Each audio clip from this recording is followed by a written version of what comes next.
Los ingenieros están al servicio de la sociedad.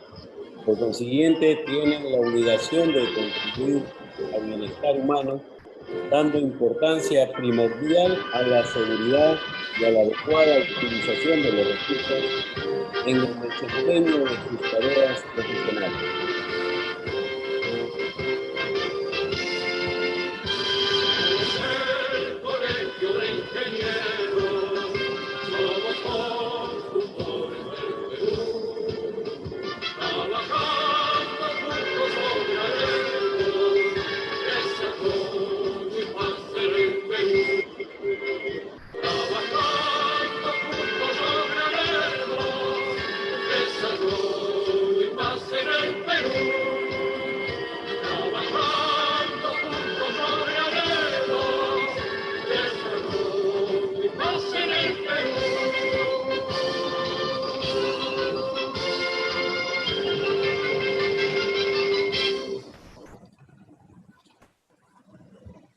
Muy buenas noches, tengan todos ustedes. Saludar en nombre de la Junta Directiva del CIME, del Consejo Departamental de Lima, del Colegio de Ingenieros del Perú. Quien les habla es el ingeniero Edwin Chávarri, presidente del capítulo de Ingenieros Mecánicos y Mecánicos Eléctricos. Hoy saludamos a todos los asistentes que se han concurrido en esta conferencia virtual y vamos a tocar un tema titulado La economía del hidrógeno verde y del hidrógeno y sus aplicaciones. Está muy comentado este tema en algunos sectores energéticos ya en el país, también en la industria, como también se está tocando con mucha más fuerza en la región y sobre todo en gran parte de Europa. Así que creo que con la experiencia de ponente de hoy, a quien vamos a presentar, no sin antes agradecerle su participación y apoyo permanente que el destacado ingeniero que hoy nos acompaña siempre apoya con sus experiencias y comentarios al Colegio de Ingenieros y sobre todo al capítulo de Ingenieros Mecánicos y Mecánicos Eléctricos. Presentamos al ingeniero Rosendo Ramírez Taza. Él es director de investigaciones en negocios globales inteligentes SAC, la consultora en economía, energía y negocios, doctor en economía en Fordham University en Nueva York, Estados Unidos, doctor en gobierno y políticas públicas en la Universidad San Martín de Porres, profesor del doctorado en ciencias con mención en energética, profesor de la maestría en gestión de la energía de la Universidad ESAN. Ha sido es director de eficiencia energética y jefe del gabinete de asesores del Ministerio de Energía y Minas. También ha sido gerente general de las empresas consultoras como MR Consulting Service y Negocios Globales Inteligentes SAC. Bien, antes de dar pase a nuestro querido y amigo y colega, el ingeniero Rosendo Ramírez Taza, quisiéramos decirle a todos los asistentes que en este foro, en este webinar, ahí tenemos un link que es la pantalla de chatear. Ahí pueden ustedes hacer sus inscripciones de sus asistencias, como también sus comentarios al final de esta conferencia. Es muy importante contar con su asistencia para poder que ustedes puedan acceder a alguna certificación por la asistencia del día de hoy. Muy bien, ingeniero Rosendo Ramírez Taza, bienvenido, muchas gracias, adelante y éxitos en su conferencia Economía del Hidrógeno y sus aplicaciones. Muy buenas noches al ingeniero Edwin Chávarri, a Wendy y a todo el equipo de producción del capítulo de Mecánica Eléctrica del Colegio Departamental de Lima. Muchas gracias, quedo muy agradecido por esta invitación a poder estar nuevamente con ustedes y en esta ocasión, ¿no? Profundizando el tema del hidrógeno. En anterior reunión conversamos sobre los fundamentos de la producción del hidrógeno, la racionalidad económica, de por qué sería interesante para el país la producción del hidrógeno, ¿no? En un contexto donde, como ustedes saben, tenemos cerca de 20.000 megavatios de proyectos renovables aprobados, y uno se pregunta, ¿no? Tenemos una demanda de 7.000 megavatios y con una producción potencial de 20.000 megavatios, y entonces, ¿dónde podríamos insertar esos 20.000 megavatios, no?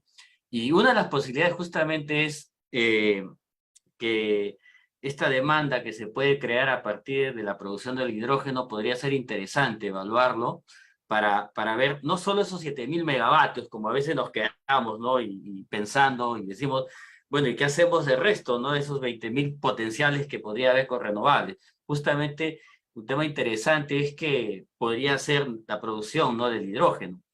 Para darnos una idea, fíjense, se requiere actualmente cerca de 48 kilovatios hora para producir 1 kilogramo de hidrógeno.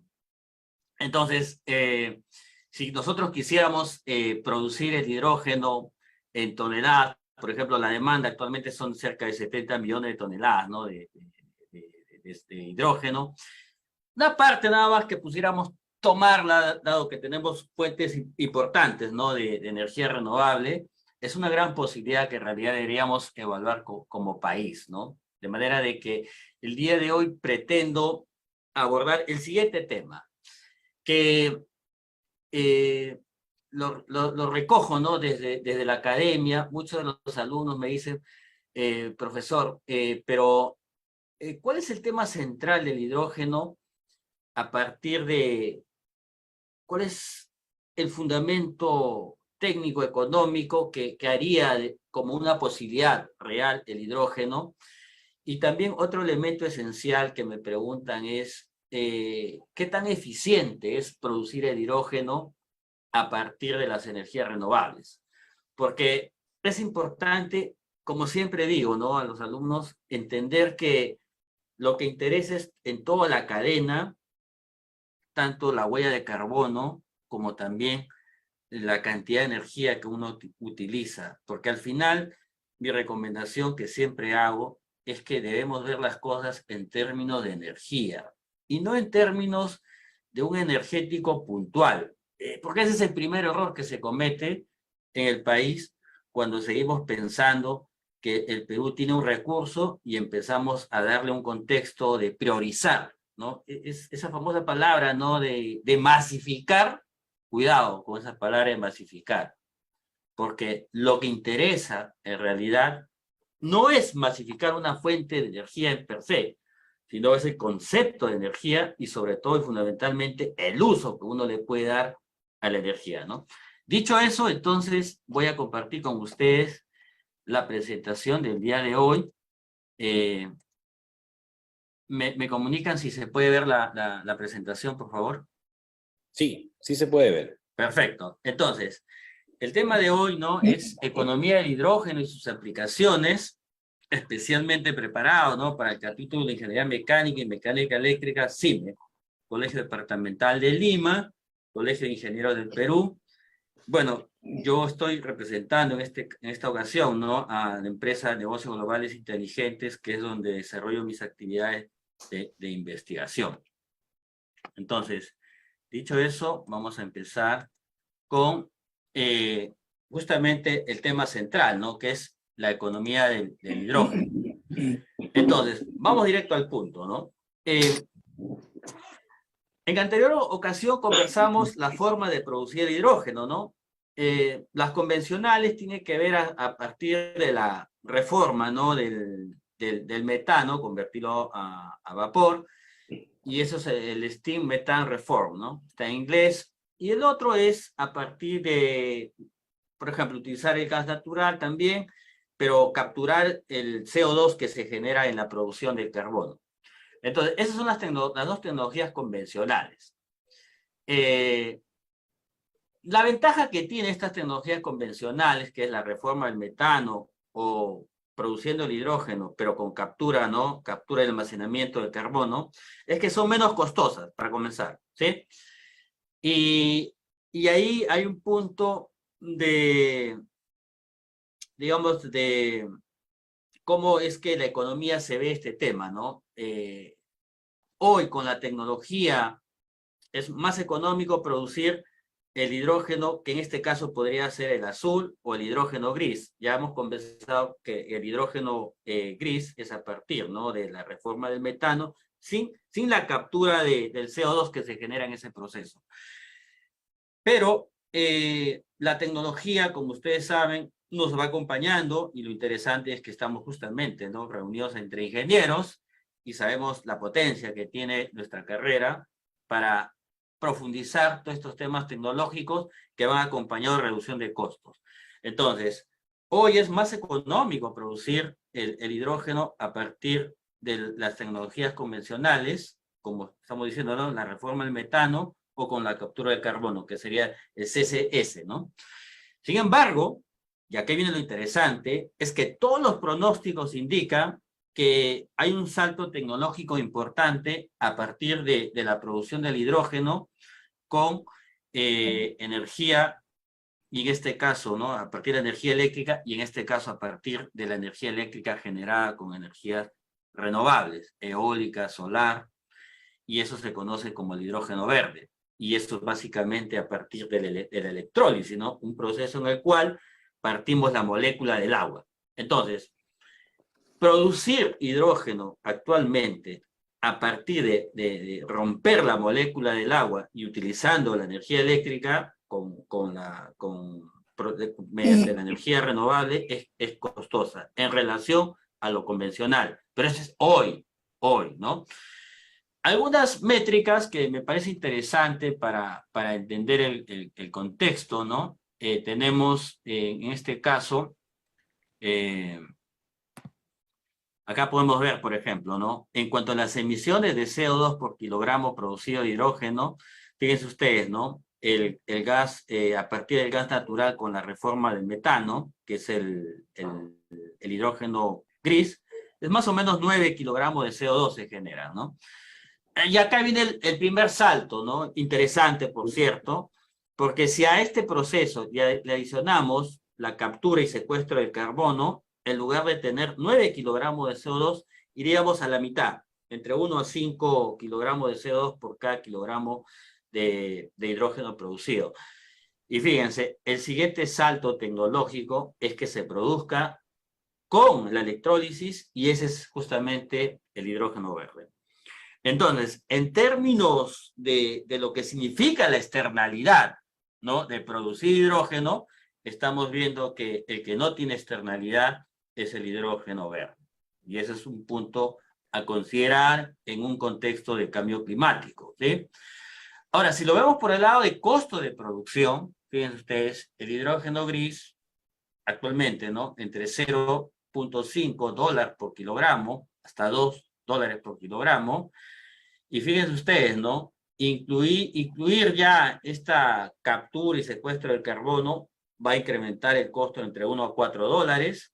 Y si lo vemos en términos de la producción del hidrógeno verde con energías renovables, estamos entre 2.5 a 10, cercano casi a 7 u 8.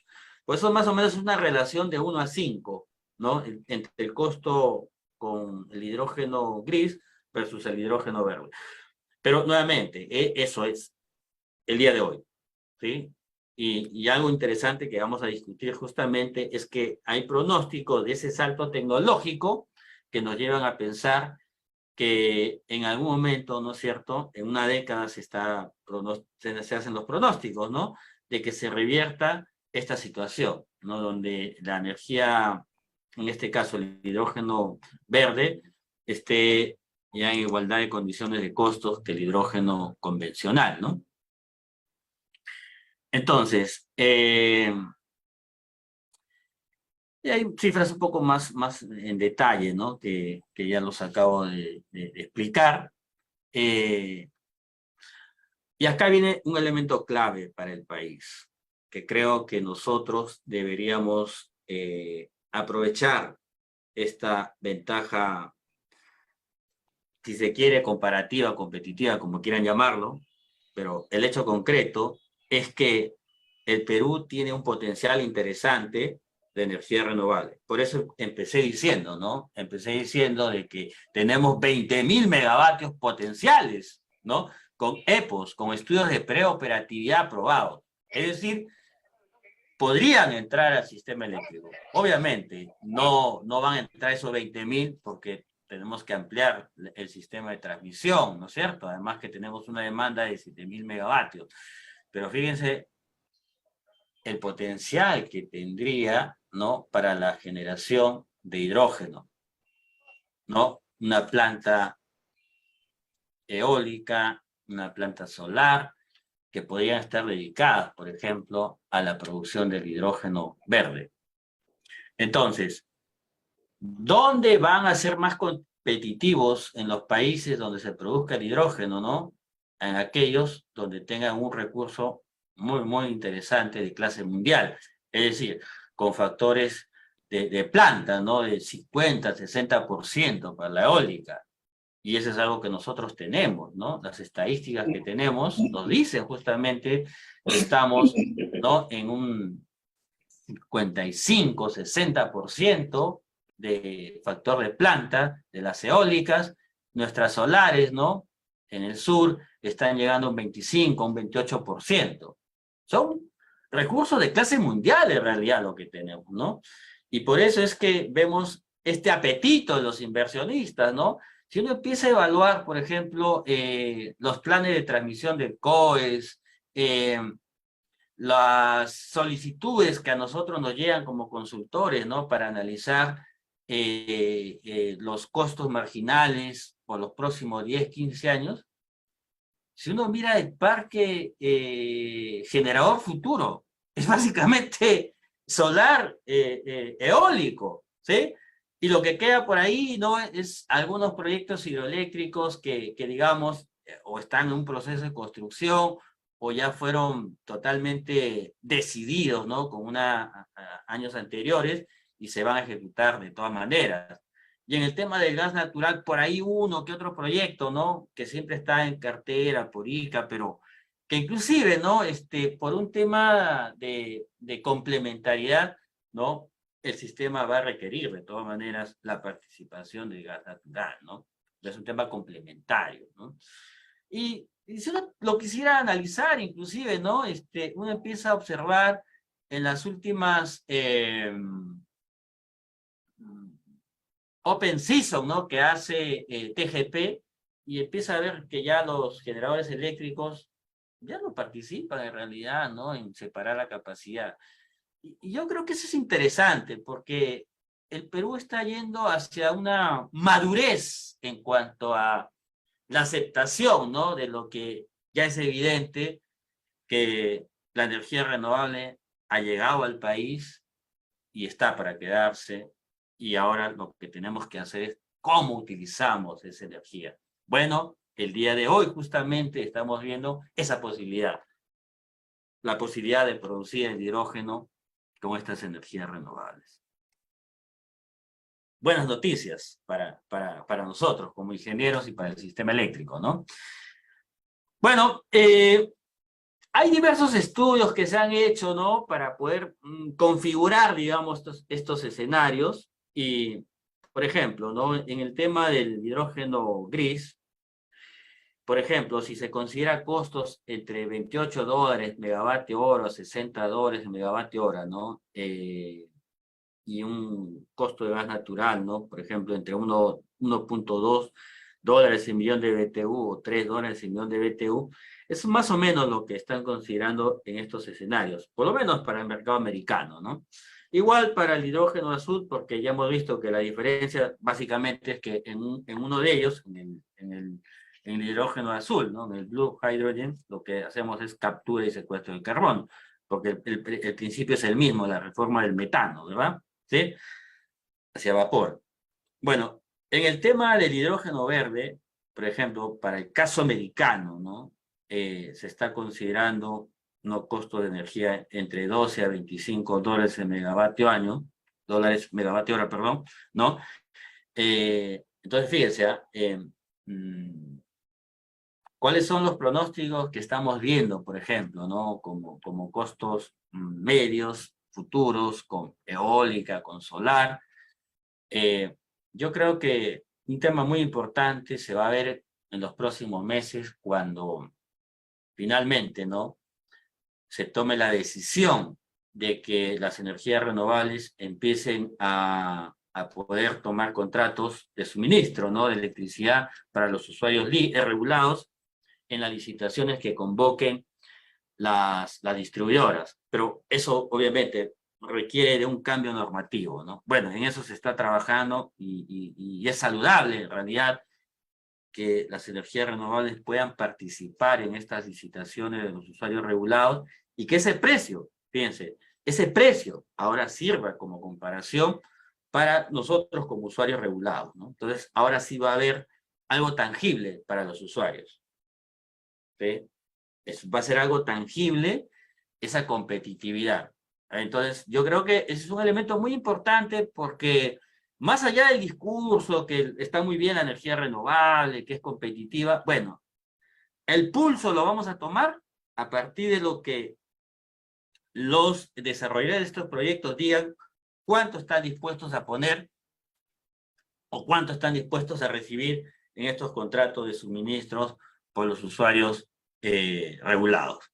Yo creo que ahí se va a acabar todo el discurso y se va a la acción. Y ahí efectivamente vamos a ver lo que se ha observado, ¿no? Las evidencias internacionales, donde uno ve que es muy competitivo, debajo de los 20 dólares. Bueno, vamos a ver si efectivamente se va a recoger eso en el país. Y en buena hora, las apuestas es que van por ese camino, porque si estoy diciendo que hay un EPO, ¿no?, de 20.000 megavatios, y si se abre la oportunidad de esas licitaciones para los usuarios regulados, entonces va a haber una competencia fuerte, ¿no? Cómo colocar esa energía. Entonces, de ese punto de vista, creo que alcanzar ese rango entre 2 y 25 es posible para el país con las energías renovables, ¿no? Bien. Ahora hay otro escenario también importante que podría hacer que el precio sea mucho menor, ¿no? En la medida que hay una sobreoferta, ¿no es cierto?, por ciertos periodos, por la variabilidad de la energía, ¿no? Entonces estemos ante escenarios, ¿no?, de reducción de producción, el famoso curtailment, ¿no? Que en lugar de hacer el curtailment, o sea, de que no produzcan en todo su potencial por razones de seguridad del sistema eléctrico, esa energía, por ejemplo, podría ser destinada para la producción de hidrógeno. Fíjense que las cosas que se pueden lograr, ¿no?, interesantes para el sistema, ¿no? Y bueno, esa figura lo que muestra es justamente la reducción de costos que se espera, ¿no? Hoy estamos 2020, 2022, sea la tecnología verde, azul o gris, ¿no es cierto? Y lo que esperaríamos hacia el 2050, una reducción sustancial, ¿no? Por debajo de $1 por kilogramo de hidrógeno producido. Y eso en buena hora porque permitiría, ¿no?, que sea pues muy, muy competitivo la producción del hidrógeno.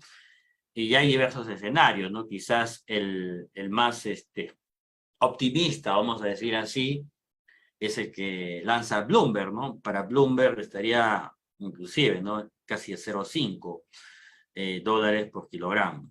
En buena hora, o sea, si prospera lo que Bloomberg está diciéndonos, yo creo que sería un buen escenario para el país, ¿no? Ahora, ¿y por qué podría lograrse eso? Esa es la pregunta interesante que justamente quiero conversar con ustedes, ¿no? Y ahí viene el aporte de la ciencia, el aporte de la ingeniería, ¿no?, en sus aplicaciones. Entonces, como todas las cosas, ¿verdad?, hay una curva de aprendizaje. Bueno, esa curva de aprendizaje nos dice que hay una reducción de costos cada vez que se duplica el número de unidades de hidrógeno verde producido. Cada vez que se está logrando una mayor producción, se están encontrando economías importantes en su producción. Entonces, algunos muy conservadores dicen que esa curva de aprendizaje significa un 12% de reducción de costos, ¿no? Cada vez que se duplica la producción del hidrógeno. Pero ese sí es bien interesante, ¿ah? Porque nosotros en la curva tecnológica es como una S, ¿verdad? Entonces, estamos en la parte inicial y en un 12%, ¿no? Imagínense la parte cuando entremos a la pendiente. Entonces, eso justamente explica el por qué los pronósticos indican, ¿no? Que hacia el 2030, 2035, ¿no? El hidrógeno verde va a estar en competencia directa con el hidrógeno azul o el hidrógeno gris, por la curva de aprendizaje que nos hace ser mucho más competitivos, ¿no? Y hay diversos estudios, ¿no es cierto? Inclusive Bloomberg, por ejemplo, nos dice que esa curva de aprendizaje sería entre 18 y 20%, ¿no? Por eso es que llega a 0,5, como acabamos de ver, ¿no? 0,5 dólares por kilogramo. Entonces, ¿por dónde podría venir esto? Bueno, entre otras cosas, ¿no? Tanto el DOE, ¿no? Piensa de que los costos de la planta de electrólisis, ¿no es cierto? Podrían reducirse en sus costos de operación y mantenimiento, en el CAPEX, ¿no? Fíjense ustedes la capacidad, ¿no? En la energía renovable para la producción del hidrógeno verde podría llevarnos, por ejemplo, ¿no? A factores de capacidad, ¿no? De 30%. Bueno, eso es justamente lo que tiene el Perú. Fíjense, esos supuestos que estamos viendo, que para los gringos son supuestos de ese futuro, para nosotros es realidad. O sea, podemos llegar a esos factores. Estamos 25, 28%. Fíjense lo interesante, ¿no? El Perú ha sido bendecido. O sea, tenemos recursos. Ahora, el problema somos nosotros, como sociedad, y qué vamos a tomar la decisión. No nos vaya a pasar lo que ha pasado a otros energéticos, como el gas natural, ¿verdad? ¿Sí? Que nos hemos puesto a pensar en la tercera, la cuarta y la quinta derivada, y bueno, se nos está pasando el tren, ¿no? ¿Sí? Entonces, esperemos que en este caso, ¿no? En el tema del hidrógeno, no nos suceda lo mismo, en realidad, ¿no? Entonces, por ejemplo, ¿no? En el tema del reemplazo de la membrana de electrólisis, también, ¿no? Vamos hacia cada vez una mayor duración y un menor reemplazo, por ejemplo, de la membrana de electrólisis, con lo cual haría pues que el precio sea menor, ¿no? Para el tema del hidrógeno verde. Y en fin, entonces podemos ver, ¿no? Que hay un estudio interesante que nos lleva hacia esa situación, ¿no? De pensar que efectivamente vamos hacia un proceso de una reducción de costos sustancial con las tecnologías, ¿no? Pero bueno, no solo uno podría decir que la economía del hidrógeno se focaliza en la producción. Bueno, está bien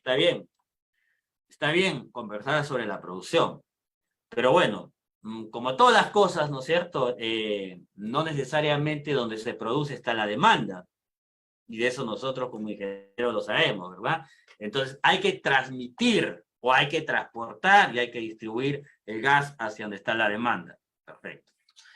Entonces, viene el tema siguiente, ¿no? Bueno, producimos el hidrógeno, pero ahora yo lo tengo que enviar hacia la zona de demanda. ¿Y dónde lo almaceno, lo que produzco? Entonces hay un primer tema con el almacenamiento del hidrógeno. Perfecto. Entonces hay que almacenar el hidrógeno. Bueno, ahí sí tenemos desventajas porque nosotros no tenemos cavernas de sal, ¿no? O, digamos, formaciones geológicas de petróleo o gas que hayan sido depletados y que estén cerca o en el trayecto entre la producción y la demanda y poderlas utilizar. Pero podría haber, ¿no es cierto?, en menor escala quizás almacenar ese hidrógeno en forma líquida en tanques, por ejemplo. Y ahí, claro, tendríamos que tener cuidado, ¿no? Porque igual el almacenado, el hidrógeno en forma líquida almacenada, pues tiene un porcentaje de pérdida, de merma, ¿no? El boil-off, que le llamamos, ¿no? 3-5%. Otro tema también importante es que no es tan sencillo, por ejemplo, ¿no? Poner ese hidrógeno ¿no? Que podría ser en forma de gas, ¿no? Líquido, en infraestructuras, ¿no? De ductos, por ejemplo, de hidrógeno. Se dice que se puede mezclar con el gas natural, ¿no? Pero esa mezcla tampoco es que sea sustancial, una proporción pequeña. Por lo menos hasta ahora es lo que se ha analizado, ¿no?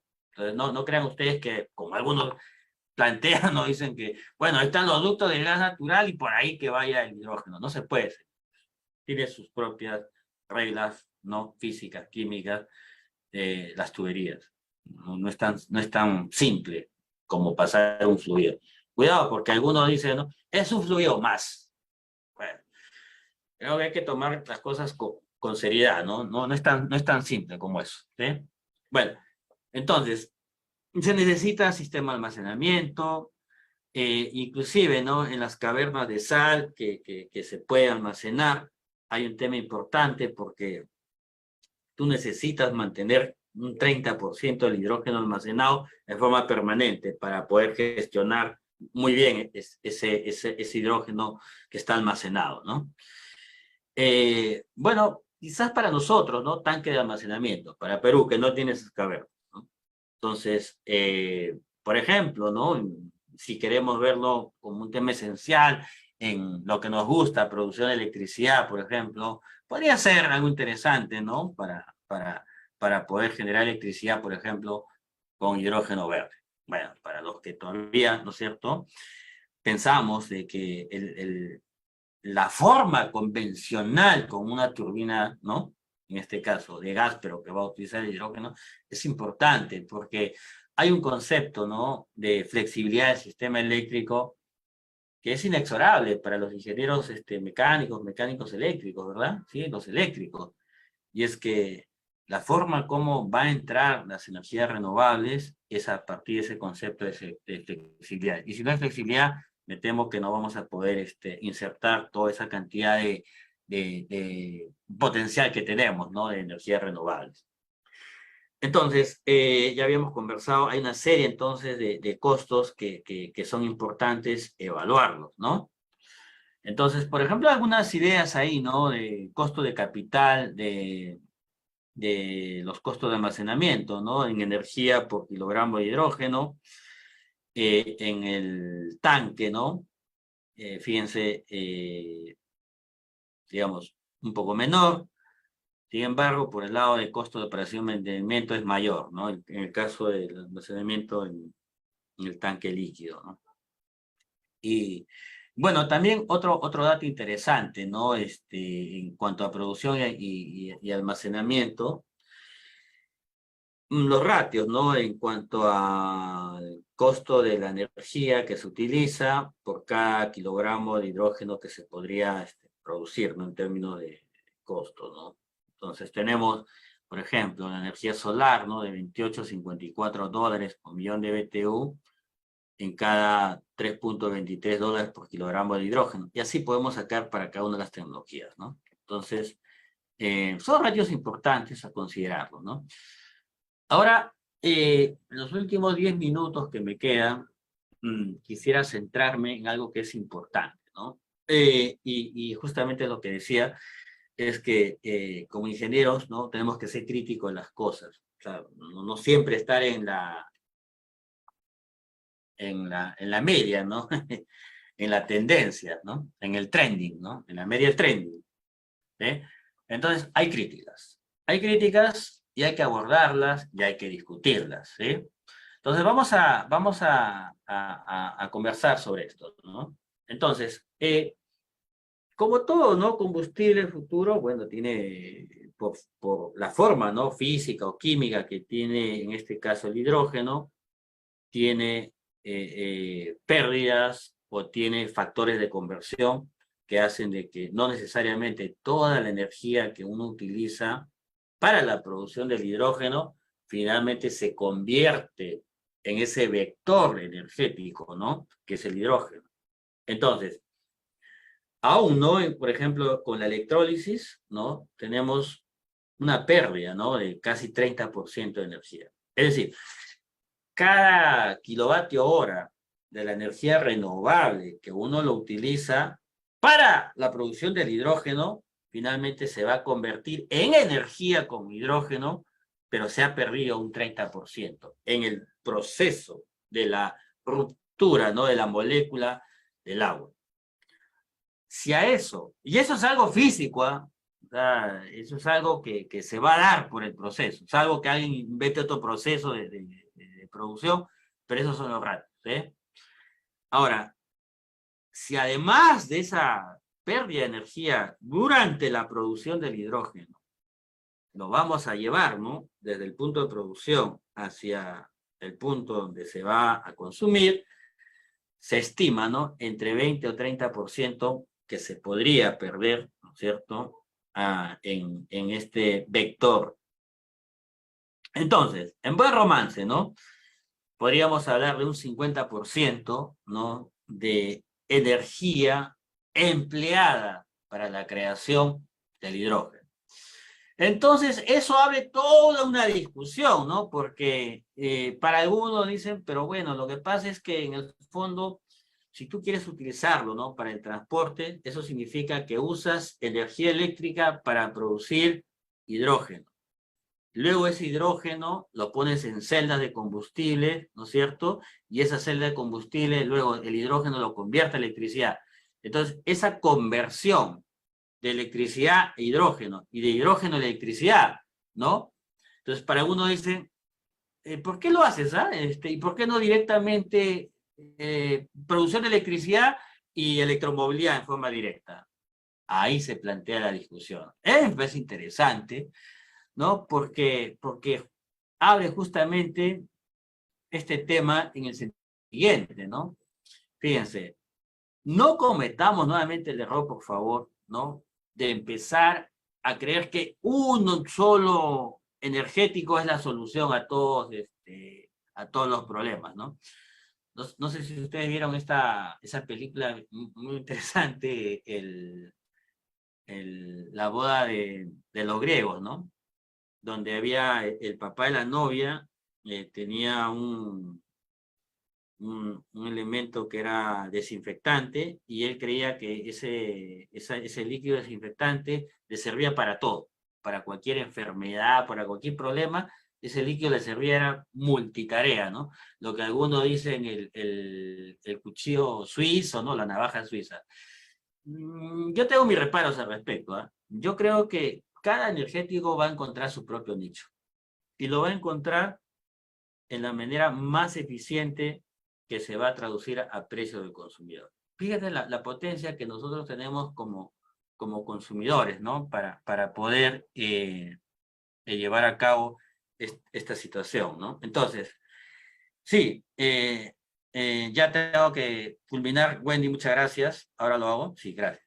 Entonces, en el transporte por carretera, por ejemplo, hay esta discusión, ¿no? Si de repente es más conveniente llevar y utilizar el hidrógeno por la densidad energética, que es mucho mayor que, por ejemplo, tener las baterías eléctricas. Y eso me parece muy interesante, que tiene que ser evaluado en ese contexto. Por lo menos ahora los camiones eléctricos no están siendo, digamos, muy atractivos desde ese punto de vista. Lo cual no significa que a futuro puedan tener mejores niveles de desempeño en cuanto a densidad. Es hoy, ¿no? El tema del almacenamiento de la caverna de sal, que ya expliqué, ¿no es cierto? Y este proceso de conversión de hidrógeno a energía, que algunos consideran que es ineficiente, ¿no? Fíjense esa comparación. En la batería puede haber una pérdida de 10%, 90%, en realidad es lo que se usa frente a este tema del hidrógeno, que como habíamos visto, ¿no?, casi un 40 o 50% de su no utilización. Bueno, voy a correr rapidito nada más. El hidrógeno se puede utilizar para la generación de electricidad. Sí, señores, se puede utilizar en la generación de electricidad en una turbina de gas, en cifras de acá, ¿no es cierto? Fíjense, el año 90, las turbinas de gas pueden utilizar hidrógeno y se genera electricidad. Eso no es nada nuevo para nosotros en nuestro campo, ¿no? En la industria química también la podemos utilizar, ¿no? Y de hecho, ¿no?, es una de las cosas que se podría darle un buen uso, digamos, ¿no?, con valor agregado en el tema de la industria química. en la industria del amoníaco, por ejemplo, ¿no? Que estamos ahora con este problema, ¿no? De la producción de fertilizantes. Fíjense, si antes nos fue esquivo, porque nos demoramos en tomar la decisión de hacer petroquímica con el gas natural, nuevamente parece ser que se nos ha aparecido nuevamente, ¿no? Como dicen, ¿no? El Salvador, ¿no? Y tenemos la posibilidad, por ejemplo, ¿no? De hacer algo de petroquímica, sobre todo para el tema de fertilizantes, ¿no? O, por ejemplo, la refinería, la remoción del azufre, también el hidrógeno podría ayudarnos, ¿no? En el acero, para hacerlo mucho más limpio, la producción del acero con el hidrógeno, ¿no?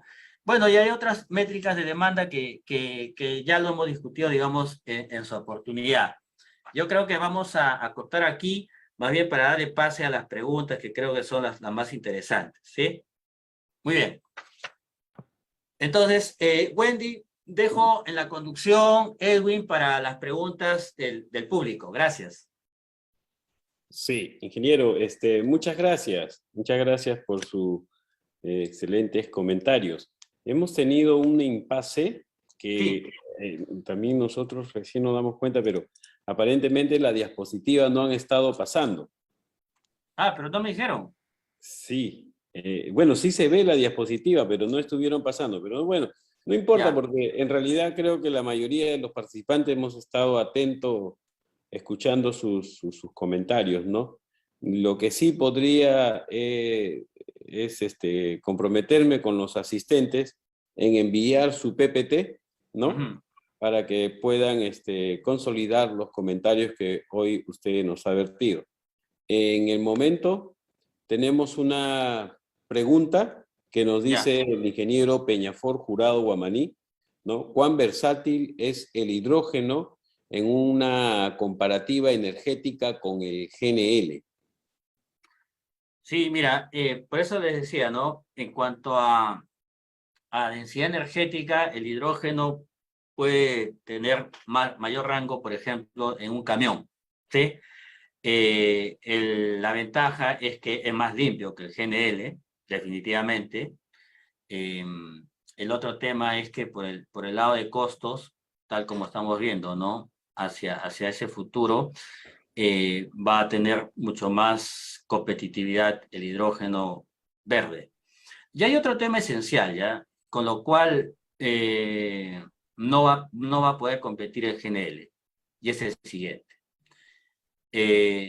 Para que uno pueda utilizar una fuente energética, además de tener el recurso, necesitas el camión, ¿sí? Entonces, fíjense hacia dónde va toda la industria automotriz. Ya Toyota ha entrado de lleno al hidrógeno, a la electromovilidad. Todos los automakers están por esa línea. Ya están alineados hacia la producción de vehículos con menores emisiones de gases de efecto invernadero. Entonces, el hidrógeno y la electricidad tienen el auto. Fíjense, el último año nada más sacaron 300 modelos. Actualmente hay 450 modelos de autos eléctricos. ¿Cuántos modelos hay en GNL? No llegas ni a 50 modelos. ¿Sí? Ese elemento esencial es lo que va a hacer de que tanto el hidrógeno como la electromovilidad van a ganarle el espacio a lo que pudo haber sido el gas natural. Voy a dar cifras en concreto. Miren, estamos hablando de un parque básicamente casi 1.500 millones de autos, ¿sí? Fíjense, el gas natural tiene de ese parque 26, 28 millones con gas natural, ¿sí? ¿Cuánto tiene actualmente la electromovilidad? 16 millones. En un lapso de 10 años, el último año ha crecido 6 millones de autos eléctricos. 6 millones. Fíjate el ratio, cómo es que se va insertando los autos eléctricos y lo mismo va a suceder con el hidrógeno. Es más, fíjate, y acá viene lo interesante, ¿eh? Para nosotros como país minero.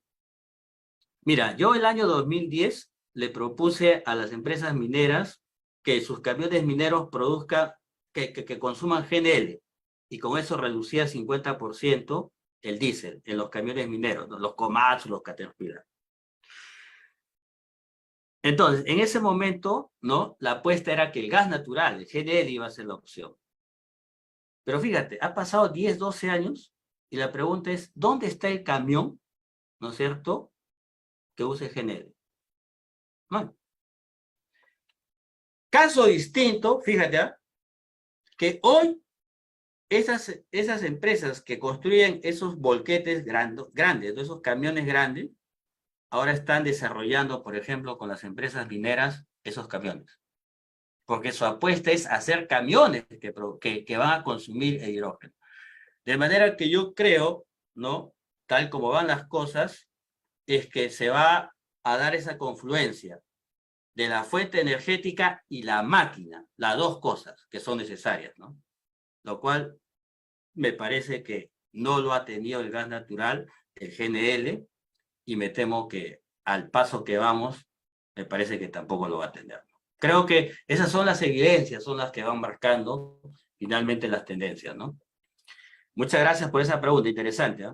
Se puede explayar más, pero bueno, hay otras preguntas seguro. Ahí, Alex Salazar nos dice, ¿cuál es el nivel de desarrollo del hidrógeno verde en el Perú, ¿no? Considerando que en el Brasil se va a construir una mega planta para exportar? Sí, mira, en el Perú hay una asociación H2 Perú, ¿no?, que está haciendo un trabajo muy, muy interesante, que ha hecho un estudio recientemente, ¿no?, donde nos demuestra, ¿no?, de que hay posibilidades hacia el 2035, ¿no?, de que nuestros precios del hidrógeno verde sean competitivos. Y ha desarrollado cadenas, ¿no?, en el norte, centro y sur del país, identificando demanda, ¿no? Identificando demanda asociada a la minería, tal como les comentaba, ¿no?, de utilizar en el acarreo de minerales, y en algunas industrias siderúrgicas o cementeras, por ejemplo, ¿no? Que a mí me parece interesante evaluar en ese sentido ese potencial. Eso para demanda interna, pero si ahora vemos, ¿no?, la posibilidad de que el Perú se inserte en conjunto, por ejemplo, como lo quiere hacer Chile, ¿no?, de producir hidrógeno y poder exportarlo. Fíjense la nueva concepción que tiene Chile, ¿no?, que yo me parece que es muy, muy importante, ese salto tecnológico, ¿no? Chile durante muchos años ha sido dependiente de la energía porque no tiene, pues, los combustibles, ¿no? No tiene hidrocarburos. Y hizo todos los esfuerzos, ¿ah? Ahí está como prueba ENAP, ¿no?, que es su empresa, su Petroperú, digamos, ¿no? Fíjense, se fue a Ecuador, se fue a Egipto, se fue al Medio Oriente, en fin, para buscar sus pozos y traerse su combustible.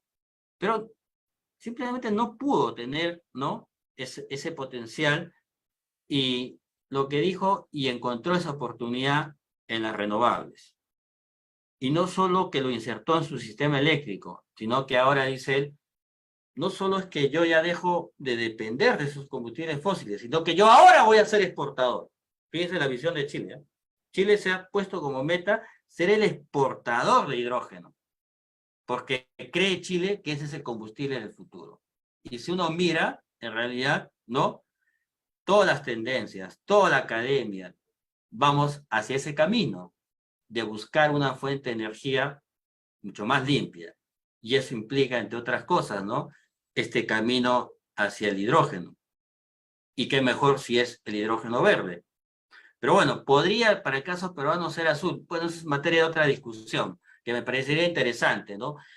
Que me parece que los del sector hidrocarburo no lo plantean. Bueno, yo les doy ahí una ayuda, ¿no? El hidrógeno azul, por ejemplo, es una posibilidad. ¿Eh?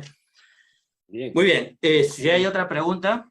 ¿En algún momento se ha evaluado utilizar el agua de producción de los campos de petróleo de la selva norte para obtener el hidrógeno, considerando que el corte de agua se encuentra alrededor del 90% y es su mayor producción?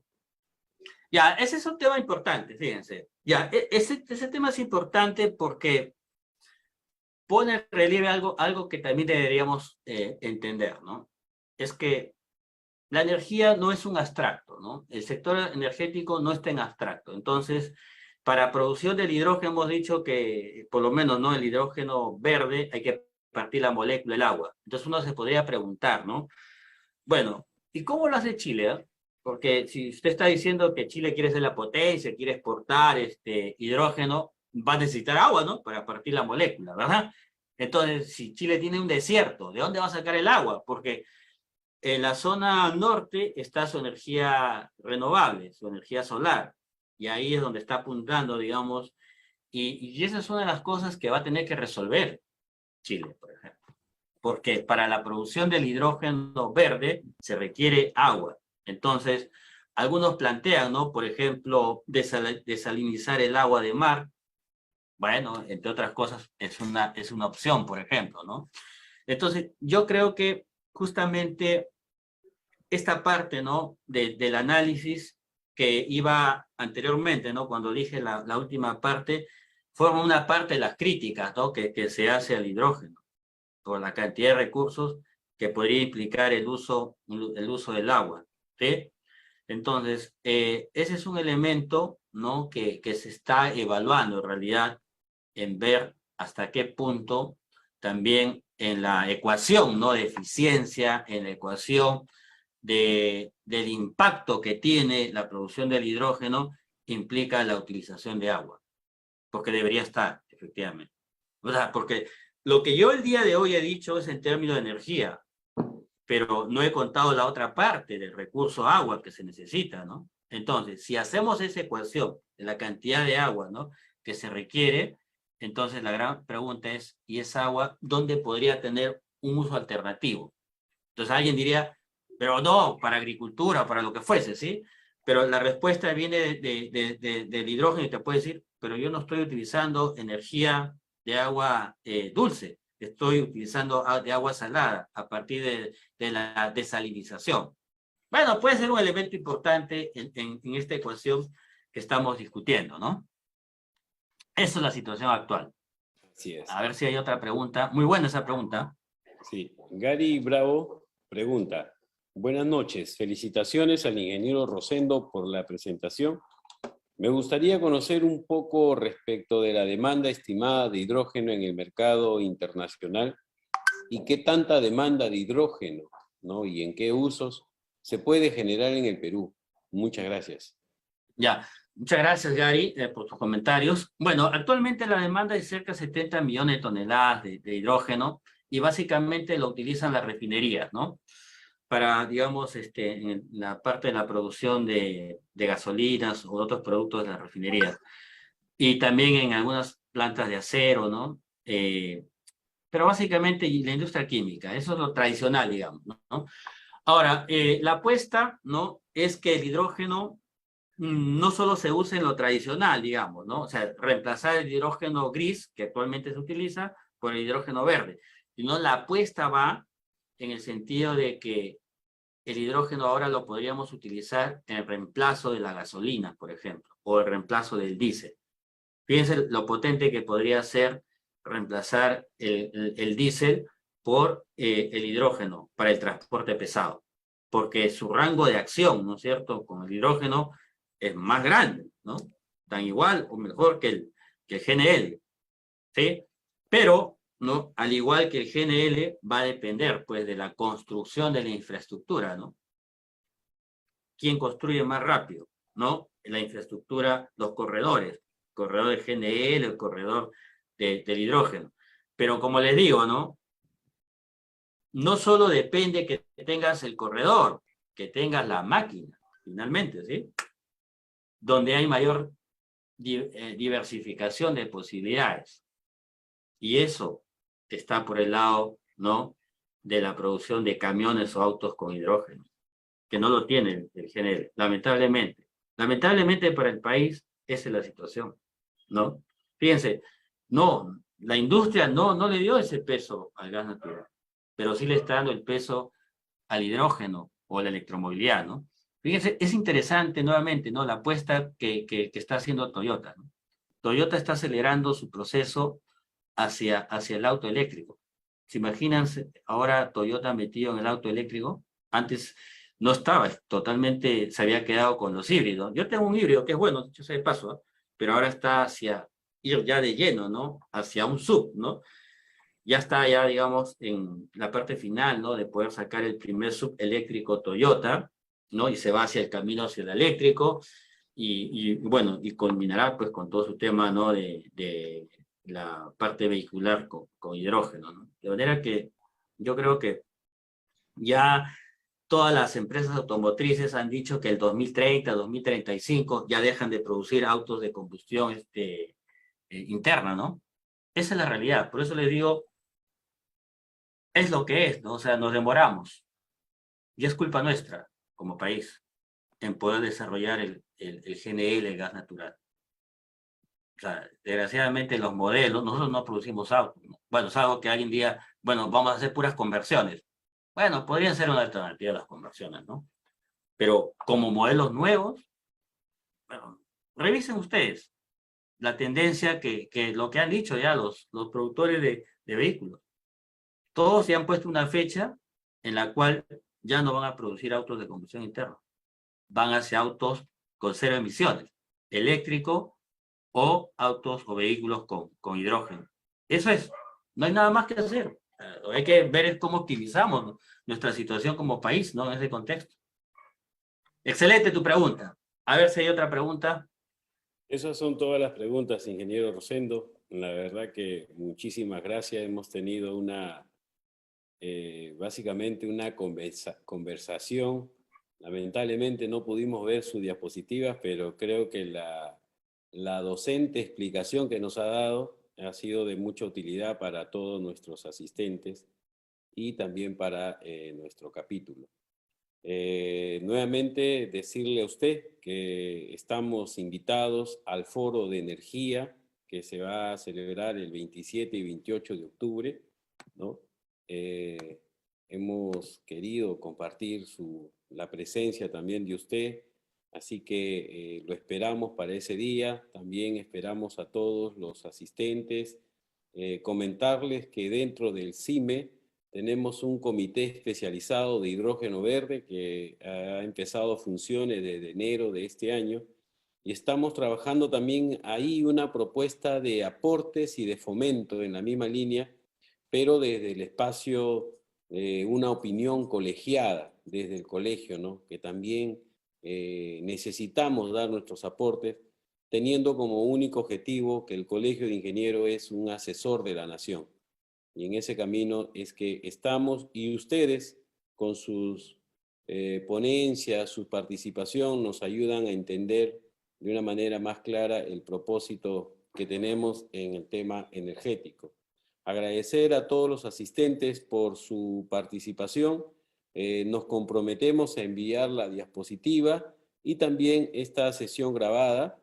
Esperemos que se hayan inscrito en ese link de asistencia para poder ordenadamente compartir la información. Y a usted, ingeniero Rosendo, también me comprometo en enviarle el video de esta grabación. Y nos queda nada más que decirle muchísimas gracias a todos los asistentes. Muchas gracias, ingeniero Rosendo, y nos veremos en una próxima oportunidad. No, gracias a ti, más bien, Edwin, al capítulo, ¿no? Ingeniería mecánica, mecánica eléctrica, por todo el soporte que nos han dado el día de hoy, ¿no? En esta conversación. Y bueno, como suelo decir, ¿no? En realidad, siempre decía que yo no era un profesor de PPT, de manera que estaba en línea con lo que a veces suelo enseñar. Creo que es más didáctico si me pueden entender sin figuritas, ¿no? Creo que eso es. O sea, es el poder conversar con ustedes y el poder entablar estas preguntas que a mí me han parecido muy, muy interesantes, porque ya empieza a haber entonces un pensamiento crítico, que me parece muy bueno. Me parece muy bueno las preguntas que me han hecho el día de hoy, porque abren esa discusión y este espacio fundamental que es el colegio y el capítulo, ¿no? Para poder tener diversas perspectivas, que creo que es interesante, ¿no? Y bueno, yendo también a la invitación que nos han hecho, ¿no? Para para el evento de fines de agosto, ¿no? Que me parece interesante, ¿no? En ese panel que vamos a estar y bueno, que se vean pues la amplitud de criterios, ¿no? Y no solo un discurso, sino varios, y que nosotros como ingenieros finalmente saquemos nuestras propias conclusiones, ¿no? Sobre los temas que discutimos, ¿no? Bueno, larga vida a la profesión, vemos que la tecnología nos acompaña y vamos hacia ese futuro que nos espera. Muchas gracias y será hasta otra oportunidad. Gracias. Gracias, ingeniero, y buenas noches a todos. Buenas noches. Hasta luego. Hasta luego.